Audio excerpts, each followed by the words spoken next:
अवध मेदांता से होगी यूपी के दिलों की रखवाली, दिलों का सबसे बड़ा रखवाला। नमस्कार, प्राइम डिबेट में आप सभी का बहुत बहुत स्वागत है। मैं ब्रजेश मिश्रा हूं। प्राइम डिबेट में हम उत्तर प्रदेश के सबसे बड़े मुद्दे की चर्चा करते हैं और आज ये मुद्दा चर्चा करते हुए मुझे खुद बहुत गर्व की अनुभूति हो रही है, क्योंकि मेरे साथ एक ऐसे अजीमोशान शख्सियत आज हिंदुस्तान की मौजूद हैं जिनका सिर्फ नाम ही काफ़ी है। जब बात दिल की आती है तब नाम आता है डॉक्टर नरेश त्रेहान का। आज मेरे साथ ईटीवी के स्टूडियो में देश ही नहीं बल्कि दुनिया के सबसे मशहूर, सबसे नामचीन और सबसे ज़्यादा सक्सेसफुल हार्ट सर्जरी करने वाले डॉक्टर नरेश त्रेहान मेरे साथ आज प्राइम डिबेट में मौजूद हैं, ईटीवी के स्टूडियो में मौजूद हैं। और उत्तर प्रदेश के लिए जो कुछ भी डॉक्टर नरेश त्रेहान कर रहे हैं वो एक मिसाल है। अब से 1.5 साल बाद लखनऊ में मेदांता अवध बनकर तैयार हो जाएगा, ऐसी डेडलाइन दी गई है। और जब एक बार मेदांता बनकर तैयार हो जाएगा तब आप आसानी से अंदाज़ा लगा सकते हैं कि दिल की बीमारी के लिए या किसी भी क्रिटिकल बीमारी के लिए आपको गुड़गांव नहीं जाना पड़ेगा, दिल्ली नहीं जाना पड़ेगा, बॉम्बे नहीं जाना पड़ेगा। डॉक्टर नरेश त्रेहान आपको लखनऊ में मिलेंगे। तो बड़ी खुशखबरी है, उत्तर प्रदेश में 25,000 लोगों के लिए जॉब भी क्रिएट कर रहे हैं और मेदांता लखनऊ के सुल्तानपुर रोड पर चक गंजरिया में 1.5 साल बाद बनकर तैयार होगा। आज शिलान्यास हो गया है और काम की शुरुआत आज हो गई है। डॉक्टर नरेश त्रेहान मेरे साथ आज ईटीवी के स्टूडियो में मौजूद हैं। अगले आधे घंटे तक डॉक्टर नरेश त्रेहान मेरे साथ मौजूद रहेंगे और इनसे हम तमाम विषयों पर बात करेंगे। सामाजिक विषय, दिल का विषय, पॉलिटिक्स पर भी बात करेंगे, सोसाइटी में जो चेंजेस आ रहे हैं उस पर भी बात करेंगे। डॉक्टर नरेश त्रेहान, बहुत बहुत स्वागत है आपका ईटीवी के स्टूडियो में। और ये हमारे लिए बहुत ही गर्व की बात है ईटीवी के दर्शकों के लिए कि आज आप उनसे रूबरू हैं। Thank you. मेरा पहला सवाल है आपसे, ये कंसेप्ट आपके दिमाग में कब आया कि लखनऊ में आपको मेदांता जैसा एक अस्पताल देना? आपके पास तो ढेरों अपॉर्चुनिटी है, हर कोई आपको बुला रहा है, आपने लखनऊ को क्यों चुना? इसकी तो हिस्ट्री बहुत लंबी है, संक्षेप में कुछ बताएं। तो मैं जब किंग जॉर्जेस मेडिकल कॉलेज का पढ़ा हुआ हूँ, मैंने अपनी ग्रेजुएशन यहीं से करी थी। और जब हम कॉलेज में थे उस टाइम के ज़माने में हमारे सामने जो हार्ट के बीमारी को, जो हृदय रोगी थे, वो हमारे सामने ही दवाइयों से तो कोशिश करते थे उनको ट्रीट करने की, पर वो बच नहीं सकते थे क्योंकि उनकी जो ब्लॉकेजेस थी हार्ट की या वैल्व बंद थे। उसके लिए हमारे पास कोई साधन नहीं थे उसको ठीक करने के लिए। हमें पता था क्या करना चाहिए पर साधन नहीं थे। ये भी एहसास था कि अमेरिका में इसकी इलाज शुरू हो गया है, तो मैंने उस टाइम ही संगठन किया कि मैं अमेरिका जाऊंगा, सब कुछ सीख के फिर वापस आऊंगा अपने हिंदुस्तानियों के लिए भी वो सुविधा उपलब्ध करके। तो ये कहानी 1969 में मैं गया अमेरिका में और मेरे कंप्लीट ट्रेनिंग करी। और वहाँ पे जब कंप्लीट ट्रेनिंग करके बाद ये प्रयास किया कि हिंदुस्तान में भी एक ऐसा हार्ट इंस्टीट्यूट बनाया जाए जो सारी दुनिया के मुकाबले का हो, वो मैंने किया। डॉक्टर फ्रैंक स्पेंसर के सानिध्य में रह के आपने हार्ट सर्जरी सीखी है? हाँ, तो वहाँ मेरी ट्रेनिंग हुई। उन्होंने फिर फ्रैंक स्पेंसर ने यही बोला कि आप यहीं न्यूयॉर्क यूनिवर्सिटी में ही रहो, प्रोफेसर बनो, टीचिंग करो, रिसर्च करो। और पर मेरा मन वही पक्का था कि हिंदुस्तान वापस आना है। और हिंदुस्तान वापस आने के दिमाग में ये भी बात थी कि जहाँ से मेरा मेडिकल जन्म हुआ है वो Lucknow king George's medical college से, कि लखनऊ और यूपी के लिए कुछ करना है। तो ये तब का संगठन आज मेरे को इसलिए खुशी में इससे मैं उभरा हुआ हूँ कि वो जो मैंने सपना देखा था उस टाइम कि यहाँ कुछ होगा वो आज कंप्लीट हुआ है। और आज के दिन से वो खुशी मुझे आपके चेहरे पे भी प्रतीत हो रही है। ये तो अच्छी बात है कि अपनी लाइफ टाइम में अगर जो ये कार्यक्रम मैं कर सकता हूँ तो खुशी तो एक बहुत कम वर्ड है इसके लिए। आज जब आपने कार्यक्रम का उद्घाटन कराया और काम शुरू हो गया तो ये कहा गया कि 1.5 साल के भीतर इसको हैंडओवर कर दिया जाएगा, मतलब ऑपरेशनल पोजीशन पे आ जाएगी बिल्डिंग, ऐसी स्थिति है? हाँ, ऐसा प्रोग्राम तो बना था, थोड़ा लंबा था, 2-2.5 साल का था। पर ऐसी भी बात हुई कि जैसे मुलायम सिंह जी ने, नेताजी ने और चीफ मिनिस्टर साहब अखिलेश जी ने ये भी बोला कि देखो रोज़ लोग बीमार हो रहे हैं, रोज़ तकलीफ़ में आ रहे हैं, रोज़ लोग ऊपर चले जाते हैं, इसको जितना जल्दी से जल्दी आप कर सकते हो प्लीज़ करिए। तो उसी के बाद ही मेरे को ये ख्याल आया कि हम इसको अगर जो डबल स्पीड से चलाएंगे तो इसको ये ज़रूरी पॉसिबल है कि 18 महीने में इसको कंप्लीट करके चालू कर दिया जाए। तो ओपीडी तो हम उससे पहले ही शुरू कर देंगे, 1 साल से कम में ही शुरू कर देंगे। और पूरा हॉस्पिटल जो है वो 18 महीने में चलाने का प्रयास है। तो क्या ये गुड़गांव में जिस तरह से मेदांता सिटी आपने बनाई हुई है, मेडिकल सिटी बनाई हुई, क्या ये उसी की प्रतिरूप होगा या उसी के इक्विवेलेंट होगा, या इसमें कुछ नई स्पेशलिटीज होंगी, और किन किन बीमारियों का यहाँ पर आप बेहतर इलाज कर पाएंगे? ये तो बिल्कुल ही जैसे मेदांता गुड़गांव में है वैसा ही, और या उससे एक कदम आगे ही होगा, क्योंकि अब और भी नई आधुनिक टेक्नोलॉजी आ गई, नई टेक्निक्स आ गई हैं जिनको बिल्कुल इसमें इनकॉर्पोरेट किया जाएगा। तो आप देखेंगे आज के दिन में क्या क्या हमारे पास चैलेंज है। जैसे हृदय रोग में कि बहुत जो जिनको हार्ट अटैक हो जाता है, जिनकी हार्ट को डैमेज बहुत हो जाता है, उनको कैसे बचाया जाए, उनकी एंजियोप्लास्टी या सर्जरी से कैसे स्पेशल टेक्निक से किया जाए, उनको हार्ट ट्रांसप्लांट की ज़रूरत पड़ती है कई बार, लेफ्ट वेंट्रिकुलर असिस्ट डिवाइस, ये सब चीज़ें उपलब्ध होंगी जैसे हृदय रोग के लिए। सिमिलरली न्यूरो की दुनिया में जो तकनीक हृदय रोग के इलाज के लिए मौजूद है डॉक्टर साहब, वो क्या यहाँ पर भी मौजूद होगी, या हमारे पास वो फैसिलिटी है जो आज अमेरिका में है, आप यहाँ दे पाएंगे? बिल्कुल दे पाएंगे। उससे आप देखोगे कि जब से मेदांता बना है 5 साल, ये 6ठा साल है, हमने तो कई नई टेक्निक्स बनाई जो अमेरिका वाले यहाँ हमसे आगे सीख रहे हैं। जैसे हमने किडनी ट्रांसप्लांट पूरा रोबोटिकली किया है, वो कहीं दुनिया में नहीं हुआ था, हमने पहली बार किया है। तो आज के दिन में जो हमारे डॉक्टर चीफ हैं डॉक्टर अलावत, उनसे सीखने के लिए अमेरिका से, यूरोप से, यूके से लोग आ रहे हैं, और वो जा रहे हैं उनके इंस्टीट्यूशंस में जाके ऑपरेशन करके उनको दिखाने के लिए कि कैसे ये रोबोटिकली किया जा सकता है, जिससे जो बहुत बड़ा कट लगाना पड़ता था उसके बगैर 2 होल्स के साथ ही ये काम कंप्लीट हो रहा है। तो ऐसी कई चीज़ें हमने, जैसे आयुर्वेदा और मॉडर्न मेडिसिन को कंबाइन करके कई टेक्निक्स हमने बनाई हैं। स्टेम सेल थेरेपी करी है हार्ट की, जो अभी दुनिया में नहीं हुई है।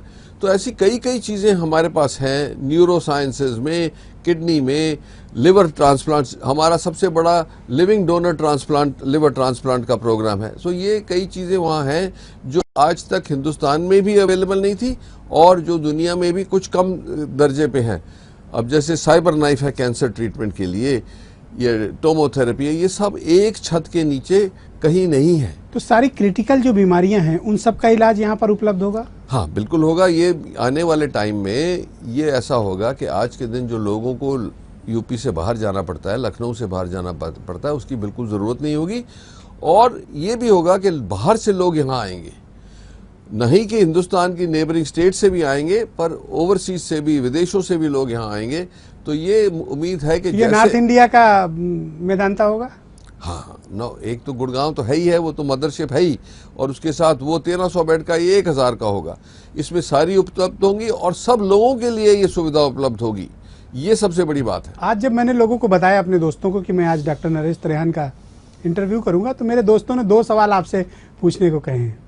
पहला सवाल तो ये है कि मेदांता अवध में डॉक्टर नरेश त्रेहान खुद कितना समय दे पाएंगे?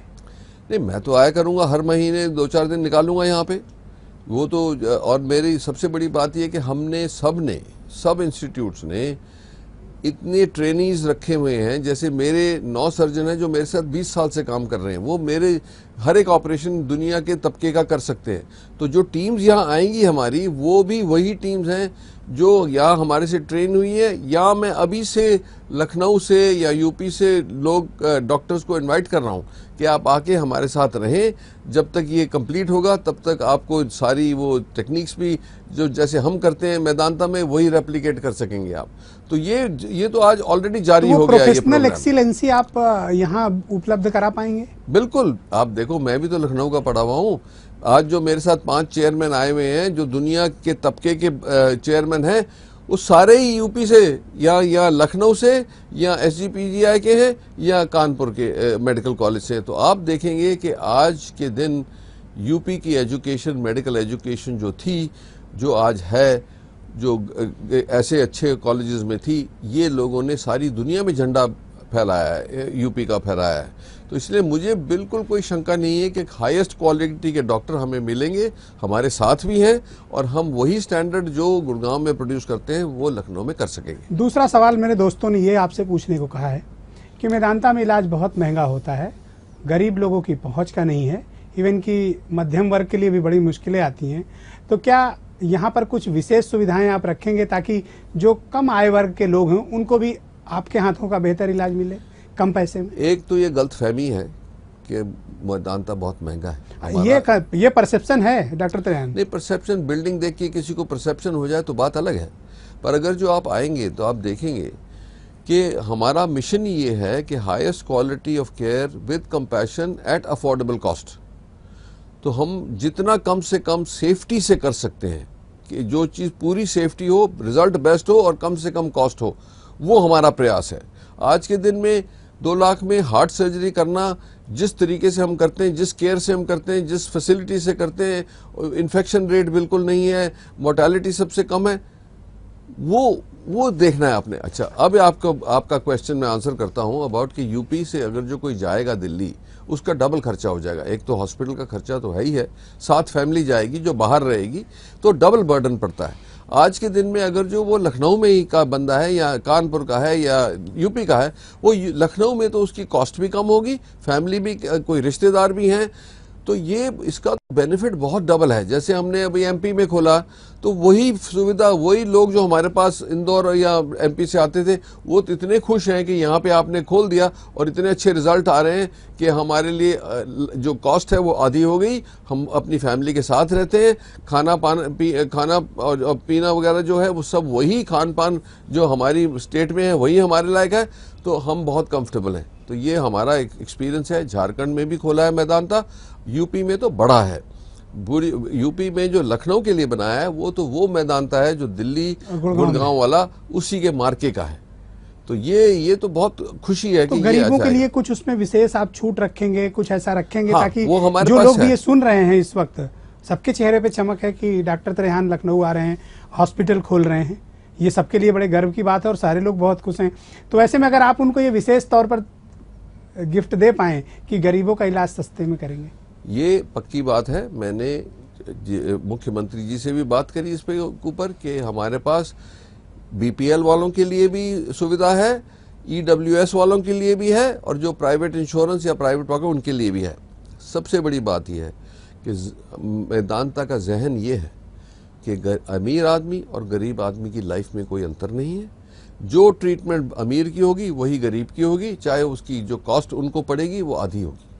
तो इसलिए हम, यही मोटो है मैदानता का, यही मोटो है। और यही यहाँ आप देखेंगे, अब तो 18 महीने की बात है, अब फिर ये क्वेश्चन देख लेना मेरे सामने। नहीं, मुझे पूरा विश्वास है जिस दिन आप इसका उद्घाटन करेंगे उस दिन मैं फिर आपको आमंत्रित करूंगा अपने स्टूडियो, ताकि दर्शकों को हम याद दिला सके कि डॉक्टर त्रेहान जो कहकर गए थे वो अपना वादा उन्होंने निभाया। दूसरा एक सवाल और है डॉक्टर त्रेहान, पिछले दिनों में मैंने 3-4 सालों में आजकल ये दौर देखा है कि छोटे शहरों में खासतौर पर एंजियोप्लास्टी, एंजियोग्राफी के नाम पर जो हृदय रोग विशेषज्ञ तथाकथित हैं वो अपने पैसे के साथ धोखा करते हैं और बड़ी तादाद में स्टंट डालने के नाम पर, कभी इस क्रिटिकल पोजीशन पे मरीज जब होता है तब उसके परिजनों को कहा जाता है कि ये करना पड़ेगा। तो तमाम ऐसी घटनाएं हमें इस बीच देखने को मिली कि जहां पैसे के साथ धोखा किया गया, जबरदस्ती एंजियोप्लास्टी की गई, जबरदस्ती एंजियोग्राफी की गई, जबरदस्ती स्टंट डाले गए। इस तरह की भी घटनाएं हो रही हैं। देखो, इसकी हमें भी बहुत ज़्यादा चिंता है। इसका ऐसा है कि एक तो जो, और मुझे ये मानने में कोई संकोच नहीं है कि ये हमारे जो एक्सीलेंस मेडिकल के प्रोफेशन के, इवन की एसजीपीजीआई तक में इस तरह की घटनाएं होती हैं, केजीएमयू तक में होती हैं। देखो, ये तो मेरे को विश्वास से कहना मेरे लिए मुश्किल है कहना, पर ये ज़रूर है कि ये आरोप रोज़ लग रहे हैं और कुछ हद तक ऐसे डॉक्टर भी हैं जो अननेसेसरी, जिसको हम कहते हैं कि प्रोसीजर करते हैं। अब ये इसको कंट्रोल कैसे किया जाए, तो जैसे हमने अपने मैदानता में क्या किया है कि एक हार्ट टीम का कॉन्सेप्ट बनाया है। एक पेशेंट आता है, उसकी ट्रीटमेंट के लिए अगर जो एंजियोग्राफी होगी और उसमें पता लगा कि इनको ब्लॉकेज है, तो 3 जने बैठेंगे। एक तो नॉन इन्वेसिव कार्डियोलॉजी जो ना एंजियोप्लास्टी करता है ना सर्जरी करता है, दूसरा इंटरवेंशनल कार्डियोलॉजिस्ट जो एंजियोप्लास्टी करता है और तीसरा सर्जन जो सर्जरी करता है। तीनों बैठ के उस पेशेंट की हिस्ट्री और एंजियोग्राम को रिव्यू करेंगे। ये हार्ट टीम कॉन्सेप्ट कहते हैं इसको। ये निर्णय लेने वाली टीम है। हाँ, तो ये है कि आपस में पूरा डिस्कशन होगा, फिर जो पेशेंट के लिए उचित होगा वो उसकी फैमिली से डिस्कशन किया जाएगा, फिर काम होगा इफ नीडेड। तो इसीलिए हाँ, इफ नीडेड। पर ये फायदा है हमारे जैसे इंस्टीट्यूशन में, ये फायदा है कि सब लोग उपलब्ध हैं, डिस्कशन होता है, हमारे स्टूडेंट्स हैं उनके सामने होता है, तो इसमें छुपी बात नहीं रहती। अब ये है कि कोई अगर जो अब्यूज़ करता है तो इससे बुरा काम नहीं हो सकता, क्योंकि हम अपनी जो हमारी हिपोक्रेटिक ओथ है उसी का उल्लंघन कर रहे हैं, जिससे हम पैदा हुए हैं, जिससे हमें ये वरदान मिला है कि आप जाके लोगों को ट्रीट करोगे, उसका उल्लंघन कर रहे हैं। तो इससे शर्म वाली बात नहीं है। पर अगर जो ऐसे लोग हैं और जो लोग हैं उनको कंट्रोल में लाना है। आज के दिन में ये अच्छी बात है, हिंदुस्तान में ज़्यादा से ज़्यादा ध्यान दिया जा रहा है कंट्रोल पे, और लोगों को नॉलेज भी आ रहा है। और मेरा ये ख्याल है कि जितना हम पब्लिक को एजुकेट करेंगे वो उतना ही अपने आप को बचा सकते हैं। आप तो मैंने देखा है तमाम पब्लिक एजुकेशन प्रोग्राम्स में भी जाते हैं कि कैसे आप अपना ध्यान रखें, कैसे बेहतर सेहत रखें, तमाम सेमिनार्स आप अटेंड करते हैं। ये मुद्दा क्यों नहीं उसमें उठाया जाता कि जो इस तरह के पेशे के साथ गलत काम हो रहा है? ये उठाया जा रहा है। आप बोलेंगे डॉक्टर साहब, तो मुझे लगता है कि कुछ तो शर्म आएगी वैसे डॉक्टरों को। नहीं, मैं हर लेक्चर में ये बात ज़रूर कहता हूँ। इसका एक बेसिस है मेरा बेसिस ये है कि जिस दिन हमें MBBS मिली, हमें ये विश्वास हो गया कि अब हमें भूखा कभी नहीं मरना पड़ेगा, कभी हमारे बच्चों के लिए काफ़ी खाना होगा, रहन सहन ठीक होगा और उनको पढ़ा भी सकेंगे। अगर जो हमें ये सिक्योरिटी है तो हमारा कोई राइट नहीं बनता उल्टा सीधा काम करने का। जितना आप पेशेंट को अच्छी तरह से ट्रीट करेंगे, जितना पेशेंट को आपके विश्वास होगा, वो आपकी लाइफ में 100 पेशेंट और लेके आएगा। ये हमारे को समझना है कि कोई जल्दी बाजी में करोड़पति बनने की कोई ज़रूरत नहीं है ना, और वो आपके अगेंस्ट चलेगा। अगर जो आप ठीक तरह से पेशेंट को डील करोगे, वो आपको सैकड़ों लाएगा, वो लोग आपको बैठने नहीं देंगे, सोने नहीं देंगे, आपके पास आपको खुद आके आपकी फीस देंगे, आपको पैसा भी मिल जाएगा, आपको इज्जत भी मिलेगी, आपको ये सेटिस्फैक्शन भी हो जाएगी कि मैंने अपने प्रोफेशन को, अपनी ओथ को अच्छी तरह से निभाया है। ये, और क्योंकि मैं बताऊं आपको, बच्चे आपके देख रहे हैं, बच्चों को पता है कि आप क्या सीधा काम कर रहे हो कि उल्टा काम कर रहे हो। कोई फायदा नहीं है उल्टे सीधे काम करने का, क्योंकि आप नेक्स्ट जनरेशन को भी शर्मिंदा करोगे। तो इसीलिए मेरी ये हर लेक्चर में ये अपील है डॉक्टरों को कि कोई ज़रूरत नहीं है एक्स्ट्रा काम करने की, क्योंकि काफ़ी लोग बीमार हैं, उनका लेजिटिमेट इलाज करें, लेजिटिमेट पैसा मिले, वो भी बहुत मिलेगा। डॉक्टर त्रेहन, आज बहुत लोगों ने मुझसे ये कहा और बहुत ढेर सारे सवाल भी मेरे पास आ रहे हैं। लोग ये कह रहे हैं कि जब डॉक्टर त्रेहन स्टूडियो में मौजूद हैं तो ये बताएं दर्शकों को, क्योंकि आज तो आप सबके लिए फ्री अवेलेबल हैं और समय भी है आपके पास। वैसे तो रहता नहीं समय, बहुत व्यस्त हैं आप बताइए कि एक सामान्य व्यक्ति अगर स्वस्थ रहना चाहता है और उसका हार्ट ठीक से काम करे उसके जीवन पर्यंत, तो वो क्या ऐसी चीज़ करे प्रतिदिन? क्या 4 मिनट, 5 मिनट, 10 मिनट, या किन किन चीज़ों को अवॉइड करे ताकि उसको हार्ट की प्रॉब्लम ना हो? वैसे तो आपसे मिले, लेकिन आपके पास इलाज के पर्पज से ना आना पड़े। देखो, पहले आपने ये बहुत अच्छी बात कही है, क्योंकि आपके माध्यम से ये लाखों लोगों तक हम पहुंच सकते हैं। अगर जो एक शख्स को अपने ध्यान रखना है तो उसके 3 प्रिंसिपल्स हैं। आज के दिन में हमारी लाइफ जो है वो इतनी ऑटोमेटेड हो गई है, इतनी सेडेंटरी हो गई कि एक्सरसाइज है ही नहीं।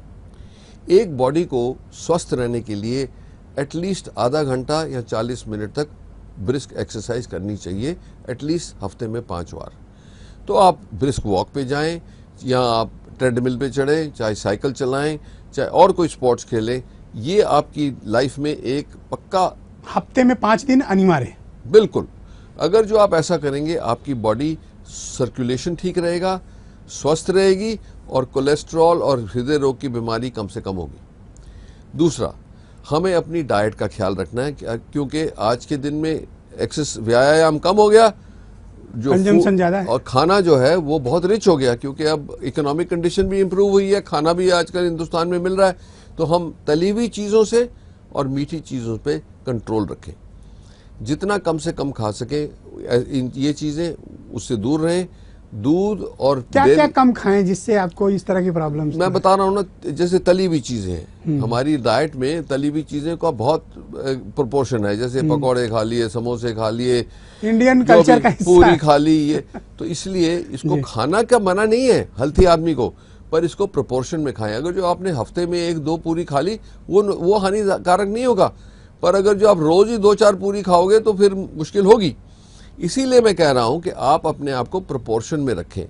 दूसरा, अपना वेट रखें कि आपको पता लग जाए कि आपको मोटापा नहीं आ रहा। अगर जो आपका वेट जो है 10% के बीच में रहेगा जो आइडियल बॉडी वेट है, तो वो बेस्ट अपने लिए आप कर सकते हो। तीसरा, आज के दिन में स्ट्रेस जो है बहुत ज्यादा प्रेवलेंट हो गई है। Correct correct. और हमें पता है कि high blood pressure, diabetes, heart attack, ये स्ट्रेस से भी ज्यादा हो सकते हैं। और आजकल एविडेंस आ रहा है कि कैंसर का भी इंसिडेंस ज्यादा होता है जिन लोगों में स्ट्रेस अनइंटरप्टेड होता है।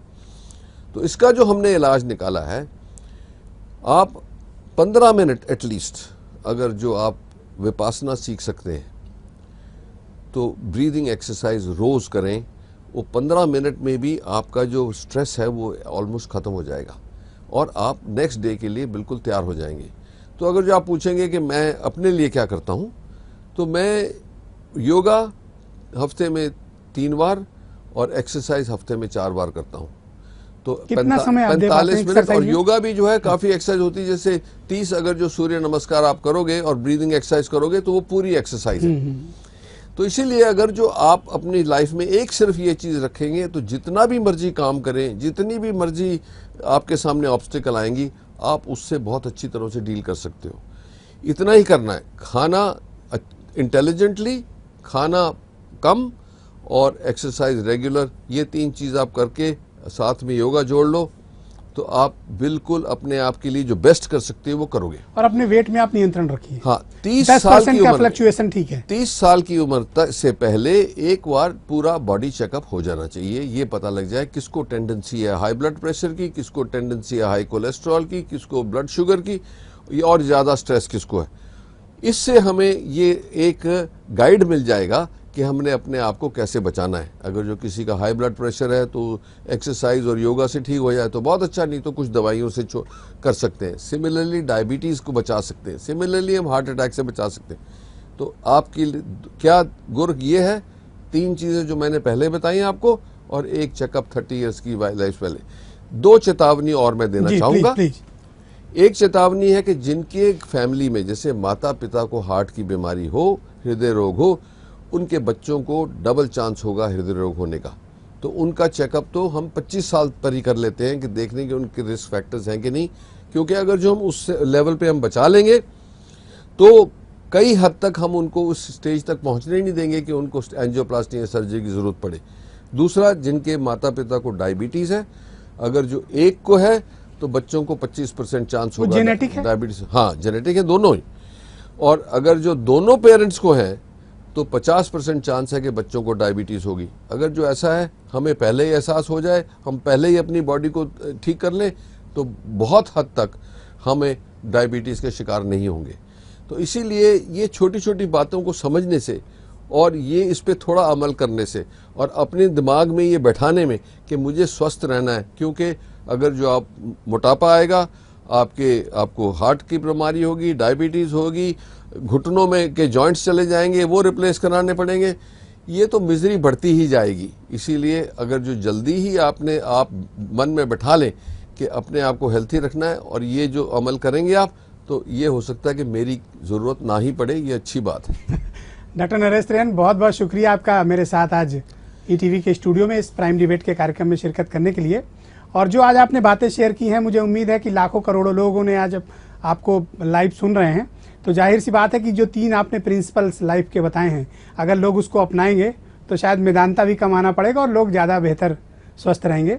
मेरी अग्रिम शुभकामनाएं हैं आपको कि आप 1 साल के पहले ओपीडी शुरू कर पाएँ और 1.5 साल के भीतर मेदांता शुरू हो पाए। बहुत बहुत शुक्रिया और बहुत बहुत धन्यवाद मेरे साथ इस कार्यक्रम में शिरकत करने के लिए। इसमें कोई दो राय नहीं कि 1.5 साल के भीतर जिस तरह से डॉक्टर नरेश त्रेहन ने इस बात का दावा किया है और वादा भी किया है, और आज पब्लिकली उन्होंने ये बात कही भी है कि मेदांता सिटी अवध मेदांता के नाम से बहुत जल्द लखनऊ में शुरू होने जा रही है। यानी जिनको भी किसी किस्म की प्रॉब्लम है तो अब उन्हें दिल्ली, गुड़गांव जाने की ज़रूरत नहीं है। 1.5 साल बाद नरेश त्रेहन आपको लखनऊ में मिलेंगे। बहुत बहुत शुक्रिया आप सभी का मेरे साथ इस कार्यक्रम को देखने के लिए। बहुत बहुत धन्यवाद।